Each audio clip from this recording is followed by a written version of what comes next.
kulanka ay wada qaateen madaxweynaha Puntland Cabdiraxmaan Sheekh Maxamed Maxamuud Faroole iyo safiirka dawladda Talyaaniga u qaabilsan Soomaaliya Andre Mazzella waxa uu ka qabsoomay aqalka madaxtooyada Garowe waxaana ka qayb galay qaar ka mid ah golaha wasiirada Puntland markii kulankoodu soo dhamaaday kadib waxay qabteen shir jaraa'id waxayna si wada jir ugu faahfaahiyeen ujeedka kulankooda iyo waxyaalihii ay ku soo qaadeen waxaana waxyaalihii kulankaasi lagu soo qaaday ugu muhiimsanaa mashaariic horumarneed oo Talyaanigu ka fuliyay Puntland sidii loo kormeeri lahaa ama loo ogaan lahaa meesha ay marayaan waxaana ugu horeyn sharaxaad ka bixiyay kulankooda madaxweynaha Puntland Cabdiraxmaan Sheekh Maxamed Maxamuud wadahadalkii waxa weeye wadahadal wanaagsan community-gana wuu arkay gaar ahaan simada wixii ka joogay magaalada Garowe oo gobolada kale ka socday iyo meelaha mashaariicda ay ka fulinayeen degmada Garowe ku taala mashaariic badan bay Talyaanigu ka fuliyaan Soomaaliya dhamaanteedba gobolada koonfur dhexe waa ka fuliyaan Soomaaliland waa ka fuliyaan Puntland waa ka fuliyaan gaar ahaan Puntland waxay ka fuliyeen mashaariic horumarineed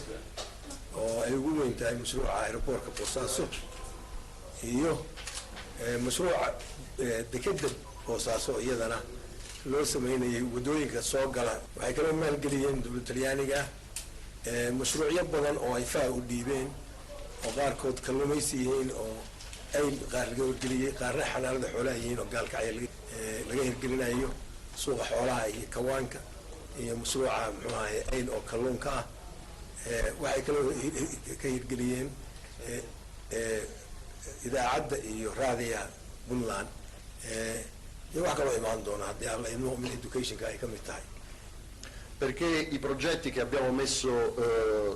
in essere, che abbiamo avviato per l'aeroporto di Bossasso, per EIL, per l'ospedale di Garowe, per il mercato del bestiame di calcaio, per il porto di Bossasso possano continuare. waxaan rabnaa in mashaariicda aanu bilownay oo maalgelinay oo ay ka mid yihiin garoonka diyaaradaha ee Boosaaso dekeda Boosaaso xarunta suuqa xoolaha ee gaalkacyo isbitaalka Garowe isbitaalka iyo mashaariicda kale oo laga dhisayo inay kulligood degdeg